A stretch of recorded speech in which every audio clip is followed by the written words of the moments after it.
Graça e paz, querida igreja, amados irmãos em Cristo Jesus. É com muita alegria que nós estamos aqui mais uma vez reunidos para cultuarmos o nosso Deus de uma forma bem especial, online, à distância, mas unidos no mesmo propósito de glorificar e engrandecermos ao nome do Senhor. Que Deus seja magnificado através deste culto, através da mensagem, através da sua adoração àquele que é digno. Hoje nós estamos comemorando a ressurreição, a Páscoa, que fala de libertação. E é uma Páscoa bem diferente para a gente, que há muitos anos comemoramos dentro do templo, e ao sairmos do templo, nos reunirmos com os nossos familiares para comermos ali um peixinho, né? Alguns gostam até de assar uma carne nesse período de feriado prolongado. Resumindo, passar tempo com a sua família, de alguma forma, ter esse momento de confraternização. Mas nós estamos aqui hoje, por meio dessa live, para engrandecermos o nome do Senhor. Por isso, prepare o seu coração, prepare a sua mente, prepare o seu espírito, concentre-se no Senhor. Faça uma oração agora.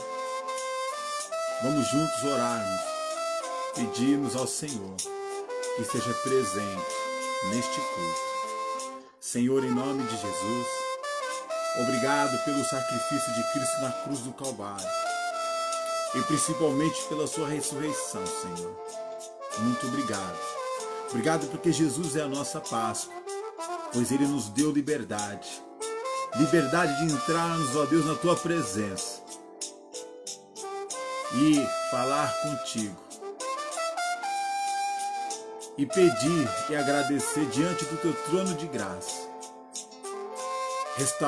restaurando assim a nossa comunhão. Obrigado, Jesus, por tão grande feito, e principalmente, Jesus, por morrer em nosso lugar, nos dando assim a vida eterna. Em Ti nós somos gratos. Obrigado, meu Deus. Não temos palavras para agradecer tão grande feito, mas nós bendizemos o nome do Senhor, porque Ele é digno. Obrigado, Senhor. Prepare o seu coração, meu querido irmão, minha querida irmã, e que o Senhor venha falar grandemente ao seu coração. Está aqui conosco hoje a irmã Vera. Deus abençoe a irmã Vera. Vera Santos, também está conosco a Vera Lúcia, né? As irmãs uma de Barão, outra de Itaporanga. Sejam bem-vindas aqui. Nós temos mais alguns irmãos que acessaram a live, estão nos acompanhando. Irmã Roseli Fátima, Stephanie Helena. Deus abençoe vocês, meus queridos. A Ju, minha querida irmã Ju, está nos acompanhando. Luana Baroca, Deus abençoe, Lu. Jesus te ama, né? Temos aqui também a Stephanie Camargo. Minha querida irmã, Deus te abençoe em Cristo Jesus. Temos a irmã Marjorie Luz, que nos acompanha dos Estados Unidos. God bless you. Irmã Marjorie, Deus te abençoe ricamente. Tá bom? Continue orando por nós aí dos Estados Unidos, para que juntos possamos vencer essa pandemia e voltarmos a nos apresentarmos diante do Senhor no culto, no templo, casa de oração. Vamos dar então seguimento a este culto. Vamos lá? Eu peço para que você então abra sua Bíblia no livro de Mateus, no Evangelho de Mateus. Nós não vamos demorar muito, mas eu peço que você abra a sua Bíblia em Mateus. Eu quero fazer uma reflexão com você. É Mateus capítulo 26, versículos de 57 a 68. Nós vamos caminhar nessa passagem das Escrituras, tá bom? Mateus capítulo 26, versículos de 57 a 68. Tá ok? Eu quero mostrar para vocês como existe a luta espiritual por trás desse texto que vai falar sobre o encontro de Jesus no Sinédrio com os sacerdotes. Você vai perceber que até nas nossas vidas, tudo o que acontece, também existe uma luta espiritual, onde o diabo luta contra o Espírito Santo de Deus, ele luta contra a verdade de Deus, ele luta contra. É claro que ele não é pálio para Deus, ele não é pálio para o Espírito Santo, mas ele sempre vem contra nós, seres humanos, tá certo? E quando ele vem contra nós, é claro, ele arruma briga com Deus, porque Deus é com o seu povo, Cristo é com o seu povo, o Espírito Santo é com o seu povo. Então, quando o inimigo vem contra nós, ele está indo contra Deus. E é certamente, e com toda certeza, ele vai perder cada batalha, porque se Deus é por nós, quem será contra nós?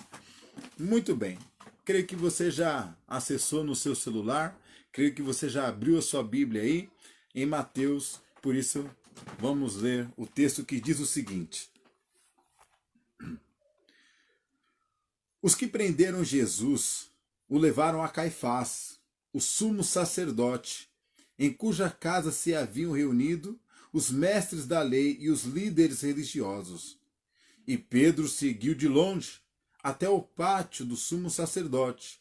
Entrou e sentou-se com os guardas para ver o que acontecia. Os chefes dos sacerdotes e todo o sinédrio estavam procurando um depoimento falso contra Jesus, para que pudessem condená-lo à morte. Mas nada encontraram. Embora se apresentassem muitas falsas testemunhas, finalmente se apresentaram duas que declararam: Este homem disse: Sou capaz de destruir o santuário de Deus e reconstruí-lo em 3 dias. Então o sumo sacerdote levantou-se e disse a Jesus: Você não vai responder à acusação que estes está fazendo? Mas Jesus permaneceu em silêncio. O sumo sacerdote lhe disse: Exijo que você jure pelo Deus vivo. Se você é o Cristo, o Filho de Deus, diga-nos. Tu mesmo o dissestes, respondeu Jesus. Mas eu digo a todos vós: chegará o dia em que vereis o Filho do Homem assentado à direita do Todo-Poderoso e vindo sobre as nuvens do céu. Foi quando o sumo sacerdote rasgou as próprias vestes e disse: Blasfemou! Por que precisamos de mais testemunhas? Vocês acabaram de ouvir a blasfêmia. O que acham? É réu de morte, responderam eles. Então alguns lhe cuspiram no rosto e lhe deram murros, outros lhes davam tapas e diziam: profetize-nos, Cristo. Quem foi que bateu em você? Vamos orar mais uma vez? Senhor, em nome de Jesus, diante da tua palavra, pedimos a ti que o Senhor venha falar em nossos corações. Abra, ó Deus, nosso entendimento para que possamos absorver tudo aquilo que o Senhor tem para nós nessa tarde, ó Deus. Fala aos nossos corações, Senhor. Em nome de Jesus. Amém. Bom, vamos à nossa reflexão. Para que você entenda que existe uma luta espiritual por trás do encontro de Jesus no Sinédrio e também em nossas vidas, você precisa conhecer Efésios capítulo 6, versículos 11 e 12. Olha o que diz Efésios capítulo 6, versículos de 11 a 12. Vistam toda a armadura de Deus para poderem ficar firmes contra as ciladas do diabo. Pois a nossa luta não é contra pessoas, mas contra os poderes e autoridades, contra os dominadores deste mundo de trevas, contra as forças espirituais do mal nas regiões celestiais. Veja que existe um conflito nas regiões celestiais. Percebe? Agora, outra coisa que você precisa saber. Quem está por trás dessa luta nas regiões celestiais? Primeiro, quem é o pai da mentira? O pai da mentira é o diabo. Olha o que diz João 8:44. Diz o seguinte: vocês pertencem ao pai de vocês, o diabo, e querem realizar o desejo dele.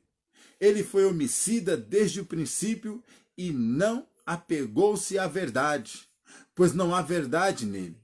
Quando mente, fala de sua própria língua, pois é mentiroso e pai da mentira.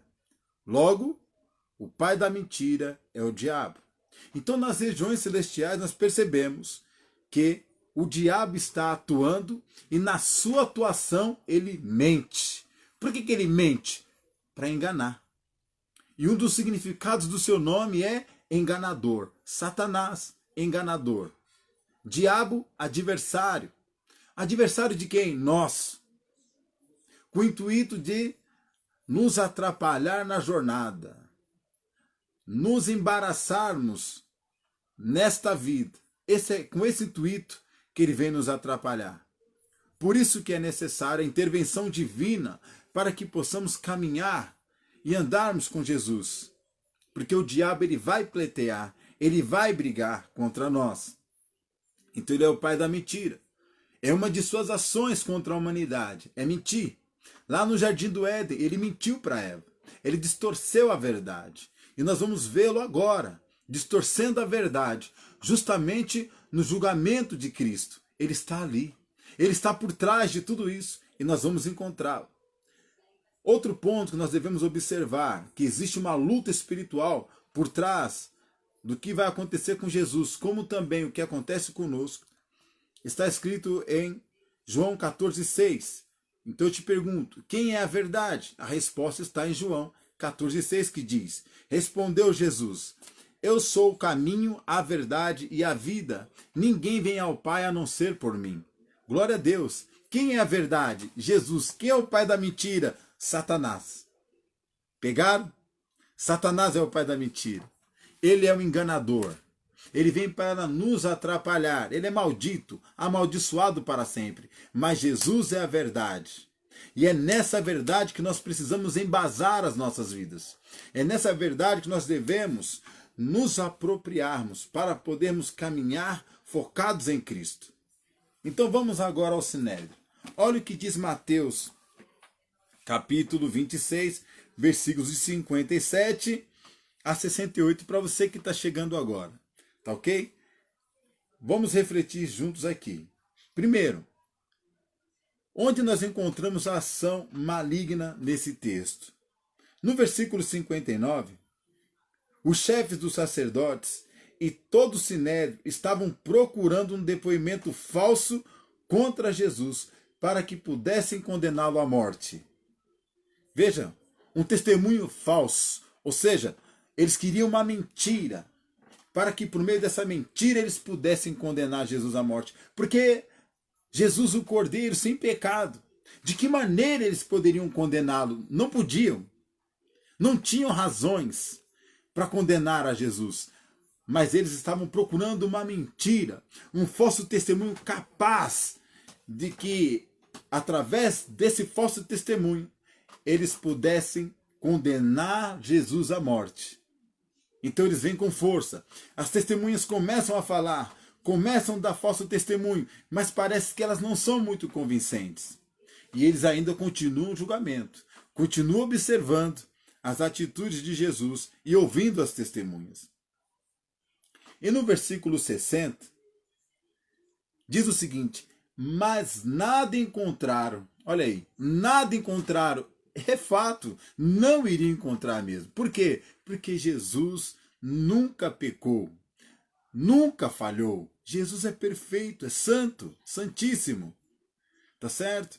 Por isso não encontraram falhas ou nenhum motivo para condená-lo à morte.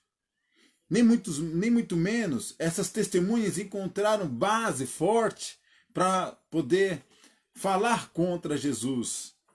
Entendeu? Para falar contra ele ao ponto dos sumos sacerdotes condená-lo. Não encontraram. Adiante, ainda no versículo 60, mas nada encontraram. Seguindo, diz: embora se apresentassem muitas falsas testemunhas.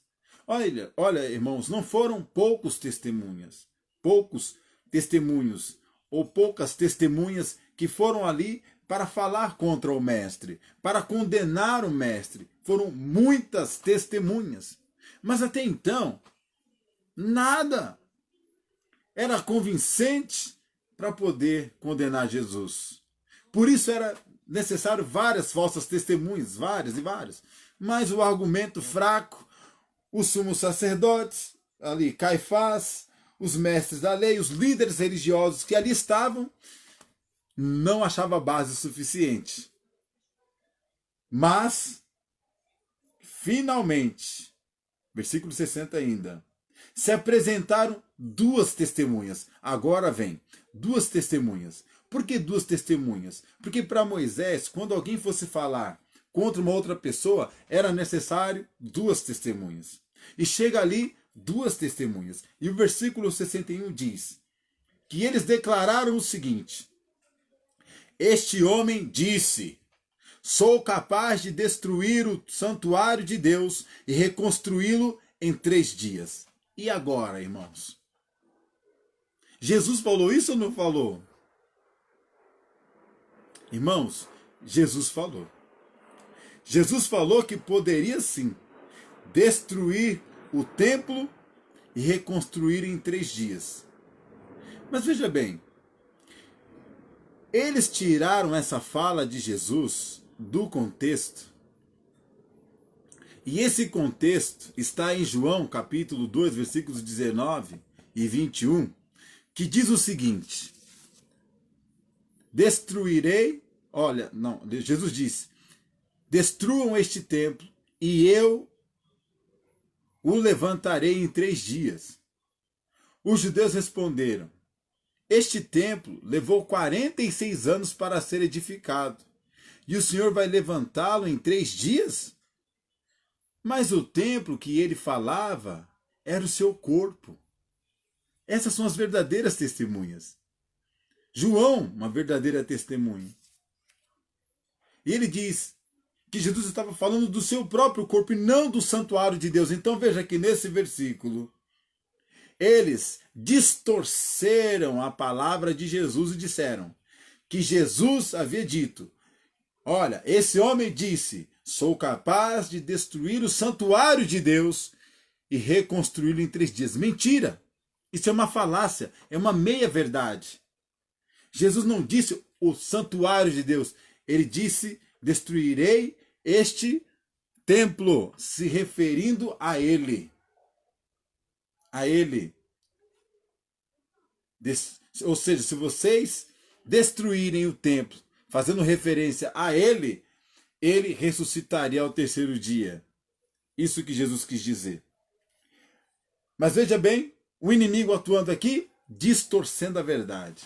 Hoje, nós ouvimos e vemos muitos fake news. Pessoas que tiram de dentro do contexto a fala de alguém, distorcem aquela fala para convencer os outros de que aquela pessoa, de que o que aquela pessoa falou é mal, é perverso, é ruim.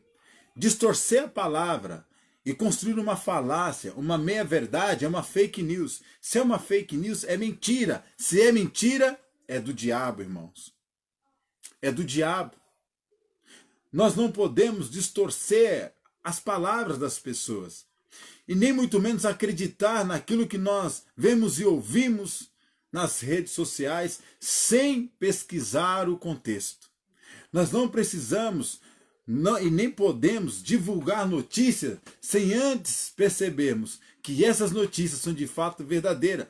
Precisamos consultar a fonte, porque senão você leva uma mentira adiante. E essa mentira traz consequências. Já pensou? Alguém é acusado de estupro sem nunca ter estuprado. Você não vai na fonte e você lança nas redes: fulano é estuprador. Como essa pessoa vai se livrar disso? Olha, fulano é um mentiroso. E você lança nas redes: fulano é mentiroso. Como essa pessoa vai se livrar disso? Dificilmente ela vai se livrar. E o inimigo certamente atuará por meio disso para destruir a vida daquela pessoa, a imagem dela, a história dela. Nós não podemos fazer isso. E era exatamente isso que essas falsas testemunhas estavam fazendo aqui com Jesus. Eles queriam destruir a história de Jesus. Eles queriam acabar com a reputação de Jesus. Tudo aquilo que Jesus havia feito de bom pelo povo, essas duas testemunhas do inferno, mentirosas, vieram para plantar um fake news aqui, dizendo que Jesus queria destruir o templo.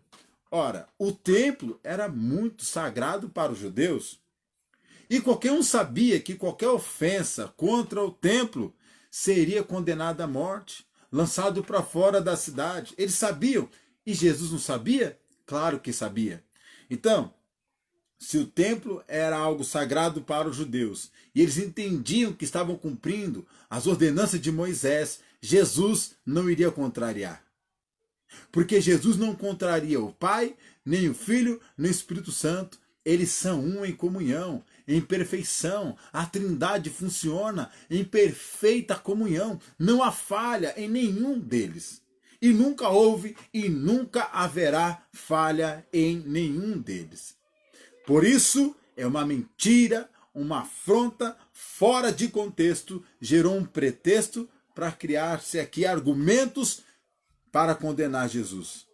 Agora, o que é triste é que eles distorceram a verdade de Jesus e fizeram que o sumo sacerdote acreditasse nisso. E olha as consequências disso agora. O sumo sacerdote, versículo 63, disse: exijo que você jure pelo Deus vivo. Se você é o Cristo, o Filho de Deus, diga-nos. Versículo 64 é a resposta de Jesus. Tu mesmo o disseste. Respondeu Jesus. Ou seja, da boca do sumo sacerdote saiu a verdade. Tu mesmo disse. Eu sou de fato Cristo. Eu sou de fato Filho de Deus. Por isso Jesus responde: tu disses. Tu dizes. É uma verdade. Eu sou realmente o Messias. E qual é a testemunha que nós temos de que Jesus é o Messias? Nós temos uma testemunha. Pedro é uma testemunha. Os discípulos são testemunhas. Pois quando Jesus perguntou: olha, o que dizem a meu respeito por aí? Quem diz que eu sou?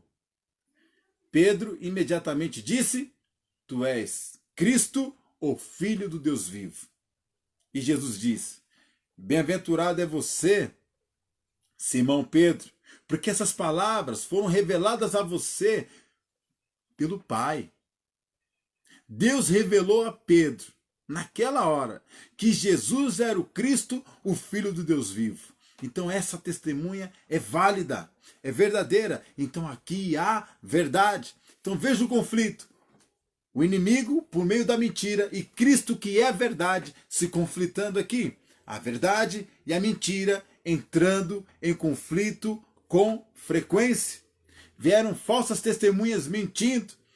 E Jesus faz uma declaração: tu dizes que eu sou o Filho. Por quê? Porque é verdade.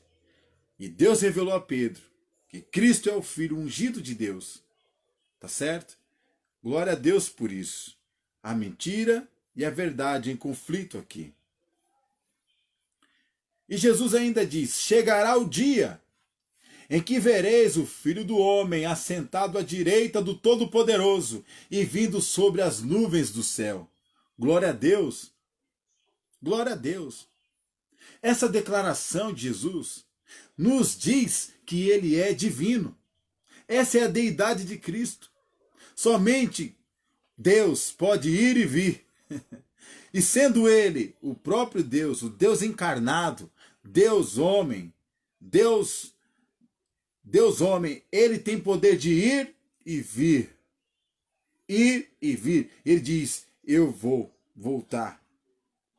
E vou voltar, o Filho do Homem, assentado à direita do Pai, do Deus Todo-Poderoso. Vocês vão vê-lo lá e vocês vão vê-lo voltar com poder e grande glória. São as afirmações da deidade de Cristo. Tá certo? No versículo 65 ele vai dizer: foi quando o sumo sacerdote rasgou as próprias vestes e disse, olha o que disse o sumo sacerdote, blasfemou. Quando Jesus revela a sua deidade e diz e confirma que é filho de Deus, ele diz o quê? Blasfemou. Mas veja bem, o sacerdote perguntou quem que era Jesus. Ele respondeu a verdade. Eu sou o Filho de Deus. Eu sou aquele que vocês um dia vão ver assentado à destra do Pai. Mas ele não acreditou. É quando as pessoas perguntam para você, olha, o que você acha disso ou daquilo? E você responde, mas eu não penso como você. Bom, por que perguntou então, não é verdade? Não pergunta. Ele perguntou, mas não se contentou com a verdade. Pois a declaração de Jesus trouxe verdade. Ele, inconformado, declarou, blasfemou. Ele não, com o coração endurecido, ele não quis acreditar que Jesus de fato era o Messias, o ungido, o Filho de Deus que viera para tirar o pecado do mundo. Ele não quis acreditar e por isso gritou, blasfêmia, blasfêmia. O que quer dizer? Que Jesus foi contra a lei, que Jesus foi contra o santuário, que Jesus foi contra as autoridades judaicas. Blasfêmia é mentira, porque Jesus não contraria o Pai. Então essa blasfêmia é mentira. Então o diabo está trabalhando por trás desse sumo sacerdote, por trás dessas autoridades, para declarar que Jesus blasfemou. É mentira. Muito bem. O sumo sacerdote, então, por influência maligna, pergunta aos demais, e o que vocês acharam? Ele já tinha tirado a conclusão dele. Ele já havia condenado Jesus por blasfêmia, e agora ele quer saber a opinião dos outros, das outras autoridades. O que vocês acham disso? Então, as autoridades ali respondem, é réu de morte. Responderam eles, é réu de morte. O diabo, usando essas pessoas, mentindo, disse que Jesus deveria ser condenado então à morte. Por que que o diabo está por trás disso aqui? Porque ele não quer, ele nunca quis que Jesus cumprisse a sua missão de resgatar vidas para a glória de Deus. Assim como ele não quer que você, nem eu, nem os servos dele, nem as servas dele, sejam instrumentos para ganhar almas, ele faz de tudo para nos paralisar. Ele faz de tudo para tentar nos parar. Ele está por trás. Quando lhe afrontam, quando tentam lhe diminuir, quando tentam lhe desanimar, quando as circunstâncias vêm sobre você, muitas vezes é a mão dele tentando lhe fazer parar. Mas é claro, você como um cristão, estudioso da palavra de Deus, crente fiel, sabendo que é o dedo de Satanás, você vai quebrar em nome de Jesus e você vai seguir adiante, porque ninguém pode parar a obra que Deus começou em nossas vidas, nem muito menos Satanás, nem seus demônios, assim como ele não paralisou a missão de Jesus. Porque a nossa missão é a missão de Jesus, não é nossa. Mentiu mais uma vez. Agora, a mentira deles, o julgamento deles com base em mentiras, sem provas, trouxe resultados. Resultados péssimos para a vida de Jesus. Porque olha o que acontece logo em seguida. Versículo 67. Então alguns lhe cuspiram no rosto. Cuspiram no rosto de um inocente, de um homem santo, puro, uma pessoa agradável de se conviver. Cuspiram em seu rosto. E não contente com isso, também lhe deram murros, socos no inocente, naquele que alimentaram uma multidão, naquele que curou doentes, fez cego enxergar, ouvidos ouvir, mudo falar, coxo andar.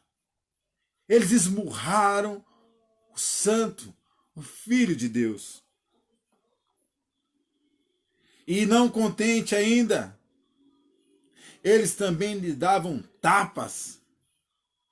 Então eles cuspiram, socaram e davam tapas em Jesus, acusando Jesus de blasfêmia.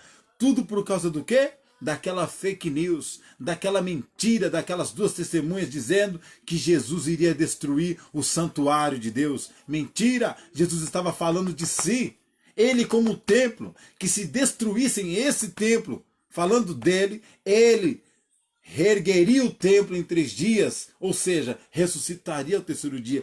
Ressuscitaria ao terceiro dia. Mas a ignorância, a falta de fé, a cegueira não os permitiu ver e nem perceber que Jesus falava de si e não do santuário, pau e pedra, mas do seu próprio corpo sagrado e santo.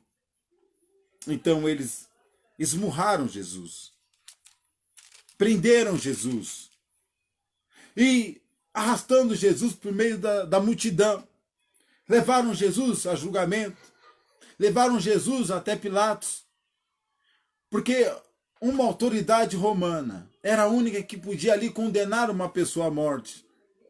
Então eles levam Jesus para ser julgado por Pilatos. Mas Pilatos então diz, olha, escolham Barrabás ou Jesus. Mas eles então escolheram Barrabás.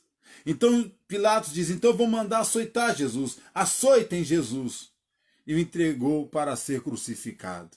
Tamanha covardia. Covardia esta que nós vemos até nos dias de hoje. Quantas pessoas inocentes pagam pela mentira dos outros, pela covardia de alguns? Quantos não pagam? Muitos pagam. E aqui Jesus está pagando. Mas aqui ele está pagando o meu e o seu pecado.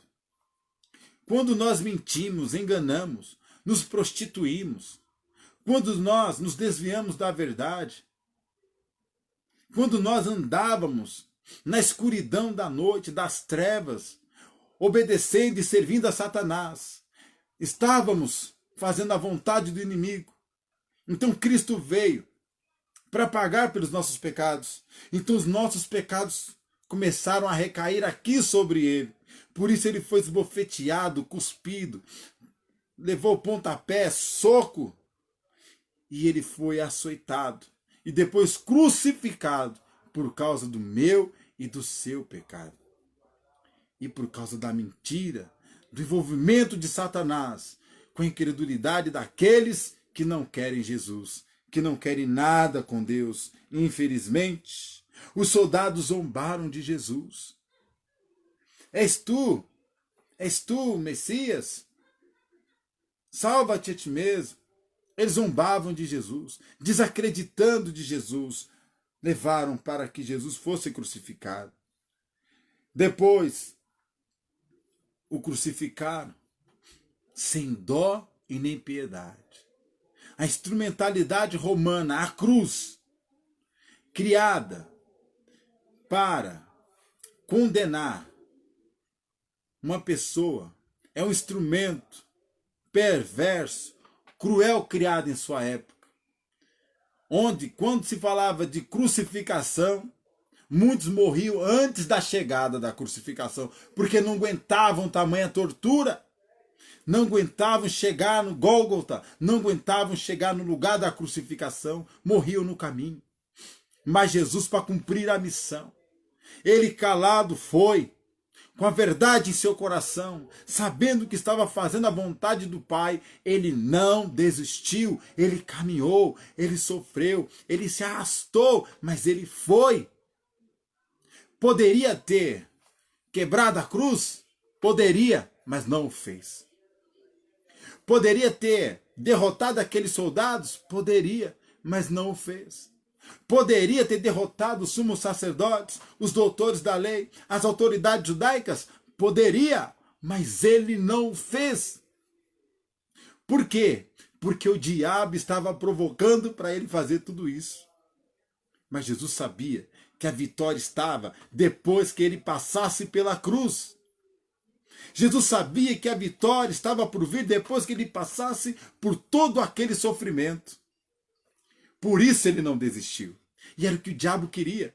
Por isso, irmãos, a nossa luta não é contra carne nem sangue. É contra principados e potestades. Há uma guerra espiritual nesse momento. Há uma guerra espiritual nesse momento para que você não creia, para que você desista da sua fé, para que você desanime, ou para que você nunca venha a crer em Cristo.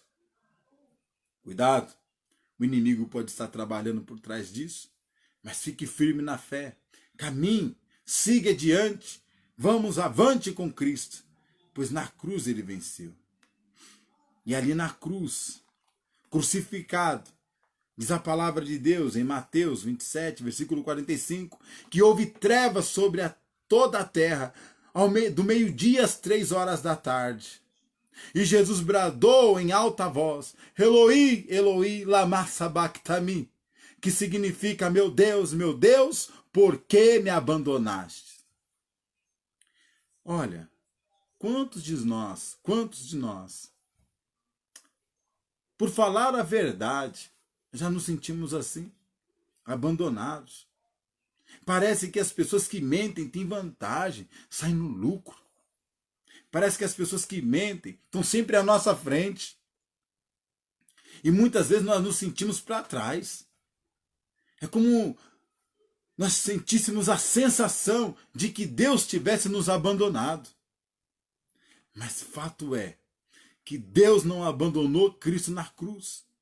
Assim como Deus nunca vai nos abandonar, contanto que vivemos a pura e genuína verdade da palavra de Deus. Deus nunca vai nos deixar, porque você vai ver que ele nunca deixou Jesus. Mas tamanha era a dor dos nossos pecados recaindo sobre Cristo, que nesse momento ele gritou, Pai, por que me abandonaste?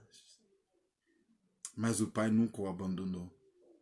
A dor era tamanho sacrifício levou à sensação de que Deus não estava ali, mas Deus sempre esteve. Versículo 50 do capítulo 27 diz, depois de ter bradado novamente em alta voz, Jesus entregou o seu espírito ao Pai. Então nessa hora Jesus então morre. Ele se entrega. Se entrega por quê, pastor? Se entrega porque só ele tem o poder de resgatar a vida de volta. Se entrega porque eu e você precisava disso. Se entrega porque o seu sacrifício é uma substituição minha, sua. Ele morreu em nosso lugar, no meu e no seu lugar. Então ele entrega o espírito e morre. Nessa hora, provavelmente o diabo, o mentiroso, provavelmente estava então declarando que a vitória era dele. Ah, morreu, o Filho de Deus morreu, a missão não foi concluída. Mas veja bem, o diabo só se levanta para cair. E no final, a verdade sempre vence. A verdade vale a pena viver, e falar, e consumir, e ser, fazer parte, vale a pena. Tudo pela verdade. Sempre vale a pena. Porque nós sempre venceremos se vivermos a verdade. Uma hora a nossa vitória vem. O inimigo pode pensar que somos derrotados, mas é engano dele. Porque em Cristo Jesus nós somos mais do que vencedores. Em Cristo Jesus nós somos mais do que vencedores. O versículo 54 do capítulo 27 diz: quando o centurião e os que com ele vigiavam Jesus viram o terremoto e tudo o que havia acontecido, ficaram aterrorizados e exclamaram: verdadeiramente este era o Filho de Deus. A verdade veio à tona. A verdade veio à tona. Estes homens então declararam: verdadeiramente este era o Filho de Deus. Saiu da boca deles. Mas houve um terremoto. Houve um terremoto. Será que às vezes será necessário acontecer catástrofes para que as pessoas creiam? Porque esses homens não acreditaram em Jesus por meio dos seus ensinamentos. Eles não acreditaram em Jesus por meio do sacrifício. Mas quando veio um terremoto e vendo a firmeza do mestre, eles declararam: era de fato o Filho de Deus. Houve arrependimento naquele momento. Mas por causa do terremoto, Deus pode falar de várias formas. Deus pode levar as pessoas à verdade que é Cristo de várias formas, de várias maneiras. Deus não fabrica o mal, porque Ele é amor. Mas Ele pode usar o mal para o louvor da sua glória. Reverter esse mal para o louvor da sua glória. Hoje estamos enfrentando uma pandemia. Deus não criou essa pandemia. Mas Ele pode reverter esse mal que se achegou até nós em bênção para as nossas vidas e para o louvor da glória dele. Bênçãos essas que você pode passar mais tempo com a sua família, mais tempo com Deus em oração, depende do seu ponto de vista. Tempo que você pode se retratar com Deus, se arrepender dos seus maus caminhos e buscar a face do Senhor verdadeiramente. Tempo este que você pode repensar a sua vida, criar novos projetos para o futuro, se Jesus não voltar hoje. Mas eles creram. Eles creram. Depois do sábado, isto é, no domingo, Maria Madalena e Maria foram ao sepulcro para ver o corpo de Jesus. Mas ao chegar no sepulcro, o anjo do Senhor lhes apareceu e disse o seguinte: vocês estão procurando Jesus? Vocês não vão encontrá-lo. Sabe por quê? Porque Jesus ressuscitou. Jesus ressuscitou. Vocês não vão encontrá-lo aqui. Glória a Deus. Jesus ressuscitou. Ele ressurgiu. E ele está à destra do Pai. Ele não está aqui. Glória a Deus. O lugar em que ele jazia está vazio. Ele não está lá. No domingo ele ressuscitou. E é por isso que nós comemoramos a nossa Páscoa. Porque Jesus ressuscitou. E a Páscoa é a libertação do pecado, da escravidão do pecado. É vida com Deus, é vida com o Pai, com o Filho e com o Espírito Santo. É vida e vida com abundante. Jesus nos libertou do pecado. Glória a Deus. Jesus está vivo. Essa é a nossa Páscoa. E é por esta razão também que nós cultuamos aos domingos.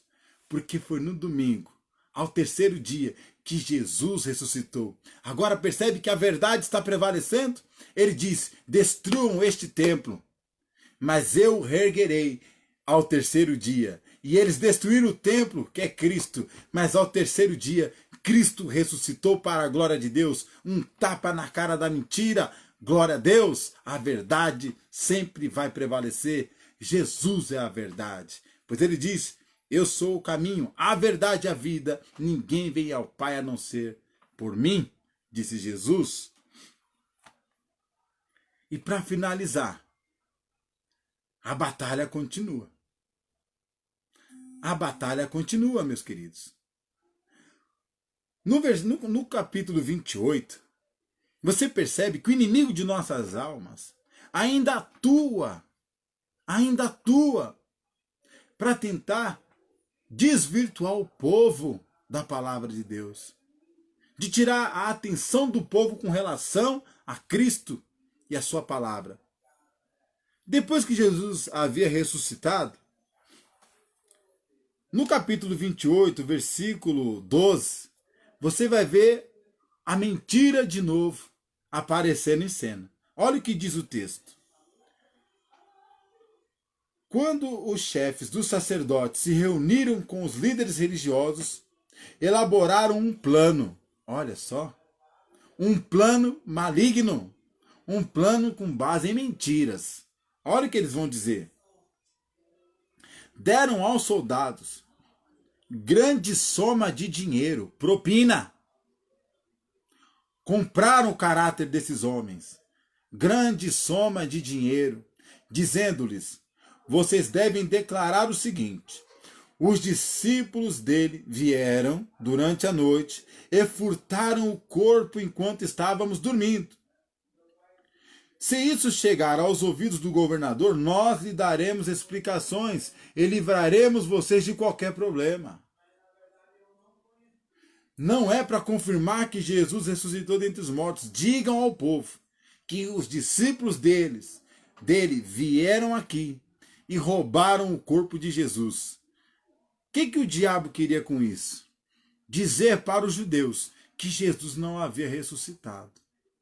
Lamentavelmente. Para dizer aos judeus que Jesus não havia ressuscitado. E eles continuam dizendo. Assim, os soldados receberam o dinheiro, a propina, e fizeram como tinham sido instruídos.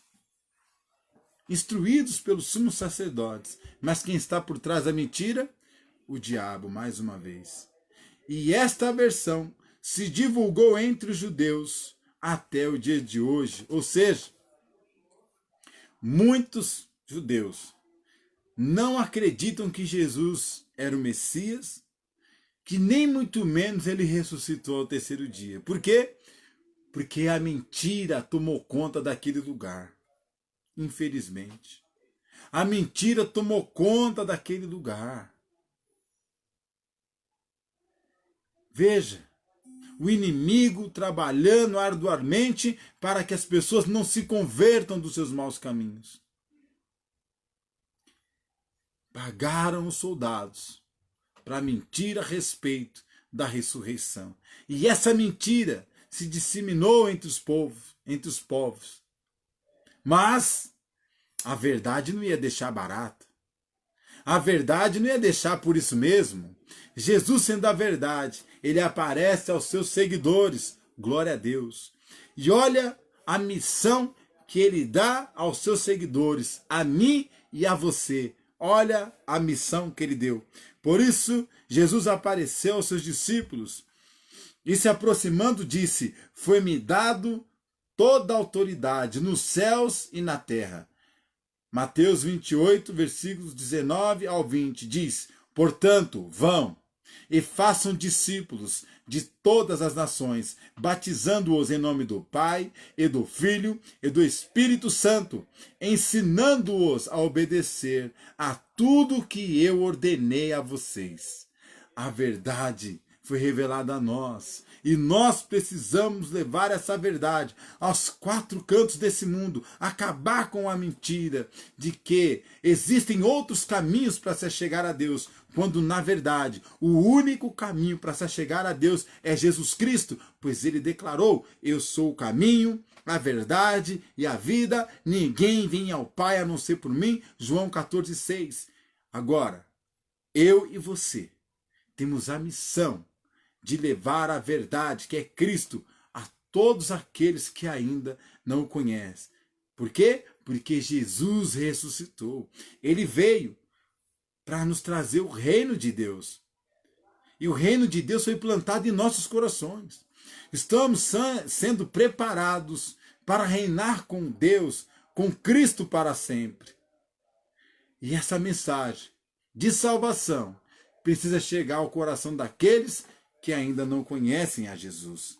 Por isso, Jesus disse: e eu estarei sempre com vocês até a consumação dos séculos. Eu estarei com vocês até a consumação dos séculos. Por isso, amada igreja, não tenha medo. Não viva por medo. Que caia por terra em nome de Jesus toda depressão, toda ansiedade, toda angústia, todo desespero. Descansa no Senhor. Descansa, pois, no Senhor. A sua vida pertence a Ele. A sua vida pertence a Jesus. Por isso, não viva por medo, viva por fé, pois Ele ressuscitou e nós ressuscitaremos com Ele. Vamos meditar num louvor lindo que tem como título Para Sempre. Nesse momento, eu gostaria que você entrasse em oração. Ore ao Senhor nesse momento. Entrega a eles os seus anseios. Entregue ao Pai, ao Filho e ao Espírito Santo os seus anseios, os seus medos, as suas dúvidas. Comemora. Jesus ressuscitou. Jesus ressuscitou.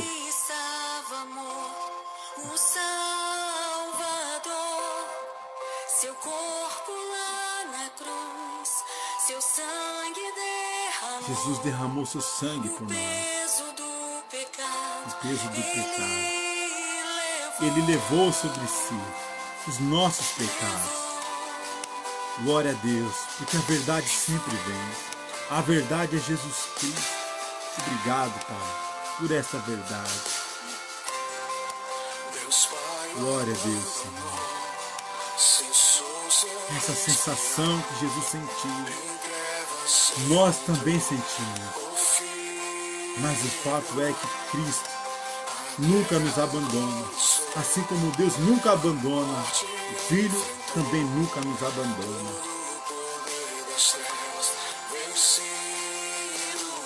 Do poder das trevas vencido foi. Louvado seja Deus. Sepulcro se abriu. Nada vencerá o grande amor de Deus. Ó morte, onde você está? O Rei ressuscitou. Ele venceu para sempre. Para sempre, igreja. Ele vive. Para sempre Ele é exaltado. Para sempre Ele deve ser adorado e será adorado. Para sempre Ele vive. Ressuscitou, igreja. Ressuscitou. Deposite sua fé nisso. Para sempre. Exaltado é Jesus. Para sempre. Adorado és Jesus. Para sempre. Ele vive. Ressuscitou. Glória a Deus. Ele ressuscitou. Louve a Deus. Você sabe? Glória a Deus. Sepulcro se abriu. Nada vencerá seu grande amor. Onde está a morte? O Rei ressuscitou. Ele venceu para sempre. Glória a Deus. Para sempre. Exaltado Ele é. Para sempre. Adorado Ele é. para sempre. Ele vive, igreja. Ressuscitou. Ressuscitou, aleluia. Aleluia. Obrigado, Jesus. Obrigado por tua salvação. Tu és a nossa Páscoa, Jesus. Tu és a nossa libertação. Glórias a Deus. Glórias a Deus. Glórias a Deus. Ele está vivo.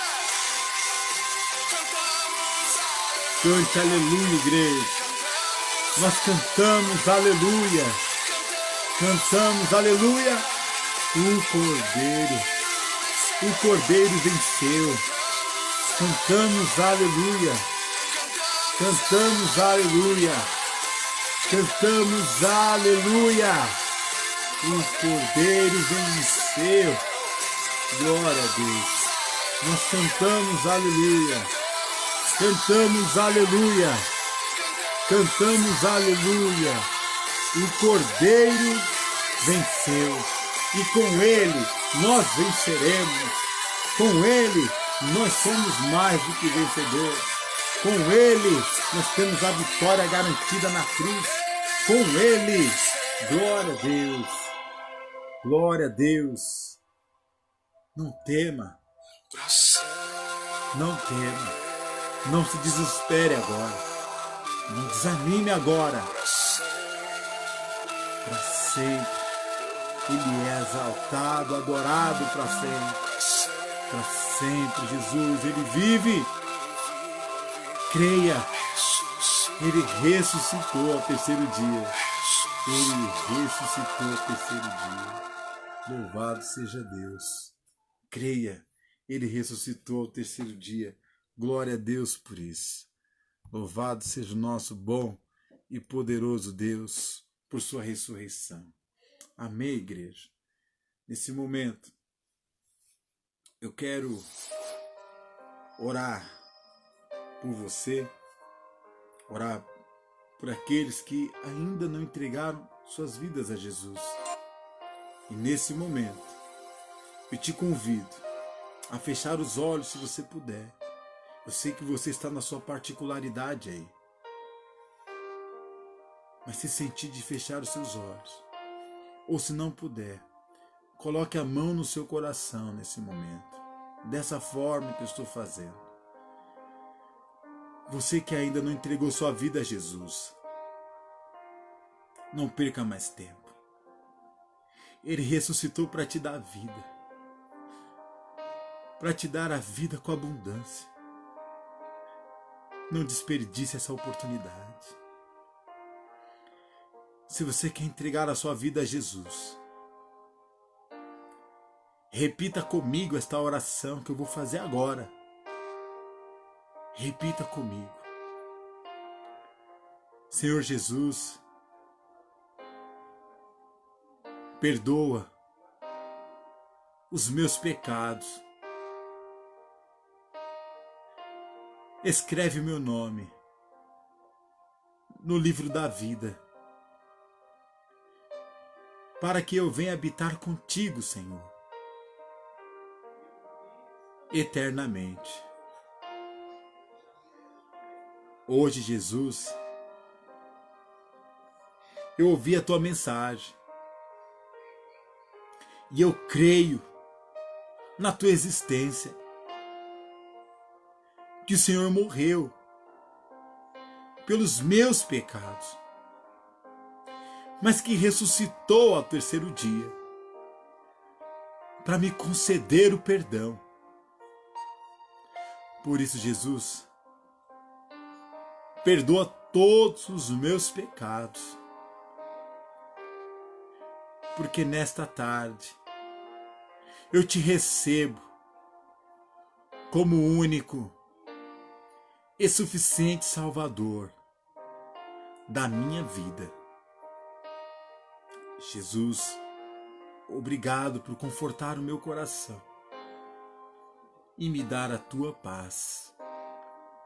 Em nome de Jesus. se você entregou a sua vida a Jesus.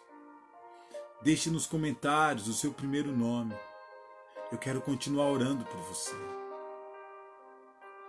A palavra de Deus diz que quando um pecador se arrepende, há festa nos céus. Deixe o seu nome nos comentários. Eu quero orar por você. Ainda na tua presença, Senhor, como ministro do Evangelho, Senhor, eu peço a tua bênção sobre a igreja. Que cada irmão que ouviu essa mensagem tenha sido edificado por meio da tua palavra, Senhor, que nos anima, que nos alegra, que nos conforta, por sabermos que Jesus ressurgiu dos mortos e que hoje Ele está à destra do Pai Todo-Poderoso. E com Ele nós também ressuscitaremos. Com Ele também nós também reinaremos. Ó Jesus, quebra toda ansiedade, toda depressão, Senhor, todo medo, toda preocupação do futuro, pois o Senhor é o nosso futuro. O Senhor é a nossa esperança. O Senhor é tudo que nós precisamos. O Senhor é a nossa paz. Ó Senhor, faça-nos descansar na tua presença, pois sabemos que o Senhor está no controle de tudo. Nada acontece se não for da tua permissão. Obrigado porque em Cristo Jesus nós somos mais do que vencedores. E as portas do inferno não prevalecerão contra a igreja do Senhor. A verdade sempre prevalecerá, a mentira sempre cairá por terra, pois o pai da mentira é Satanás e ele já é derrotado em nome de Jesus. Ó Senhor, abraça-nos, guarda-nos na tua presença. Estamos vivendo tempos difíceis, Senhor. Que a tua paz venha exceder todo entendimento. Que o teu Santo Espírito nos ligue a uma plena comunhão contigo, Senhor. Não nos deixe nos desesperar, pois acreditamos que o Senhor é o nosso pastor e de nada teremos falta. A tua presença irá nos suprir. A tua verdade irá nos guiar. A tua verdade apontará o caminho que devemos seguir. O Senhor sempre tem uma saída para nós. Por isso não deixe o teu povo se desesperar, ó Deus, mas guarda-os na tua presença. Dá direção, Senhor. Dá direção. E supre as necessidades. Restaura os enfermos, ó Deus. Cura os enfermos. Não deixe que a incredulidade de muitos venha dizer que o Senhor não tem poder para curar coronavírus. O Senhor pode todas as coisas, pois a tua palavra diz que para ti nada é impossível. Que caia por terra esse coronavírus, Senhor. Que pessoas curadas possam testemunhar: o Senhor me curou. O Senhor me livrou da morte e me deu vida, vida eterna, vida física. O Senhor me restaurou. Pai, em nome de Jesus, guarda o teu povo debaixo das tuas mãos, no centro da tua vontade, e certamente seremos cada vez mais vitoriosos em ti, Jesus. Obrigado, Jesus. Obrigado. Que o amor de Deus seja derramado em seus corações. Que a graça de Cristo alcance você e a sua família nesse momento. E que o Espírito Santo de Deus te leve para mais perto de Deus, trazendo uma perfeita comunhão e intimidade entre você e o Pai, para que você possa viver tranquilamente na presença do Senhor, em nome de Jesus. E o povo de Deus diz: amém. Graças a Deus. Que Deus lhe abençoe e lhe guarde. Tenha uma ótima semana na presença do Senhor Jesus. Firmes na presença do Senhor. Tá bom? Um grande abraço. Orem por mim para que eu tenha condições de poder continuar orando por vocês. Um grande abraço. Um beijo no coração. Que Jesus seja sempre o centro da sua vida. Fiquem na paz do Senhor Jesus. Um abraço.